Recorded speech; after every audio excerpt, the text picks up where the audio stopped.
2000, c'est le nombre de pauses complètes que j'ai réalisées au sein de mon institut ces 10 dernières années. Mais attends, revenons un peu en arrière.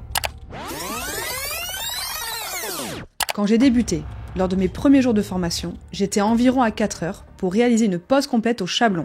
2 mois après, j'étais à 1 heure. Mais qu'est-ce qui m'a fait gagner autant de temps en seulement quelques semaines? Dans cette vidéo, je vais te livrer toutes mes astuces pour que ton travail soit irréprochable et addictif.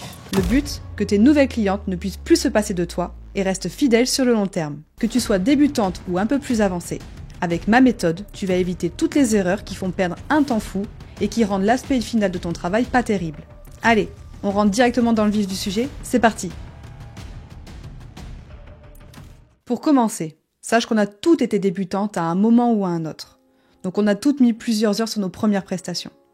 Même les plus grandes PO sont passées par l'étape où tu te trouves actuellement. Le plus important, c'est que tu restes motivé et focus sur les bonnes pratiques à réaliser pour progresser rapidement. Tu dois te donner des objectifs pour pouvoir contrôler et mesurer ton travail. Une des méthodes qui m'a le plus aidé quand j'ai débuté, c'est la règle des 15. Grâce à cette méthode, j'ai vu ma progression s'améliorer de jour en jour. Le but de cette méthode est de définir un temps pour chaque partie de ta prestation. Admettons que tu veuilles réaliser une pause complète en 1 heure hors déco. D'abord, tu vas fractionner ta prestation en 4 grandes parties. En 1, tu vas avoir l'accueil de ta cliente, plus la préparation de ses ongles. En 2, la pose du gel.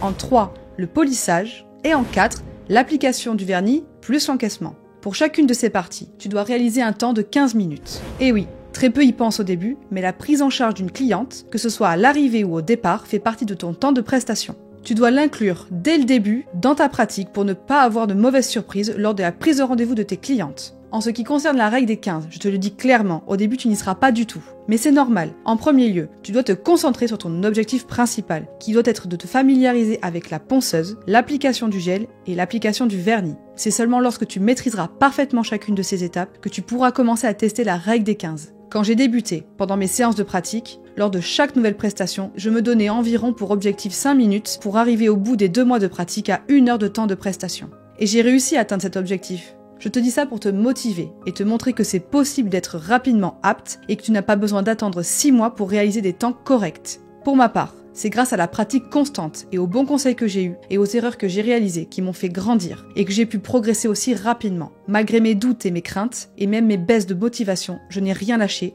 et j'ai toujours eu l'envie de me dépasser. Mais du coup, tu dois te demander comment faire pour travailler vite et bien. La règle des 15, elle est top. Mais comment faire concrètement pour gagner du temps sur ta prestation ?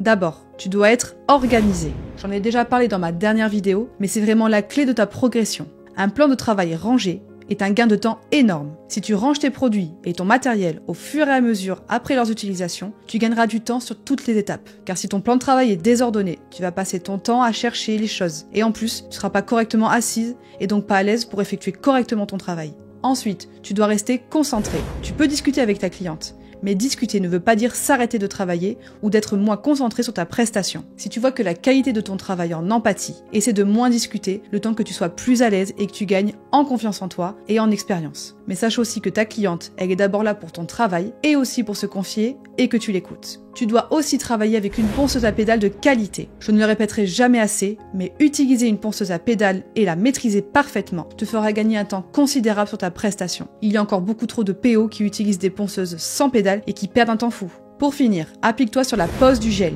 Plus ton application sera propre et harmonieuse, plus tu gagneras du temps sur ta prestation et plus la qualité de ton travail sera parfaite. Si tu commences à te dire « mince, c'est trop épais ou ça a coulé, c'est pas grave, je me rattraperai à la ponceuse », de 1, tu perdras du temps et de 2, tu prendras le risque d'avoir des décollements. Pour éviter les décollements et les bulles d'air, tu dois aussi utiliser un primer de qualité. Un primer est un liquide qui va permettre l'adhérence de ta matière sur ton ongle naturel. Imagine-le comme un ruban adhésif. S'il est de mauvaise qualité, ta matière n'adhérera pas et tu auras beaucoup de mauvais retours. Il faut que tu apprennes aussi à bien doser ta matière. Si tu mets trop de matière, tu vas prendre le risque qu'elle n'adhère pas bien à ta base naturelle. Et rappelle-toi, épais ne veut pas dire solide. Tu dois ajuster ta matière à la forme naturelle de l'ongle de ta cliente et donc charger sur les endroits où c'est vraiment nécessaire. Plus la matière sera en harmonie avec la forme naturelle de l'ongle, plus l'ensemble sera compact et solide.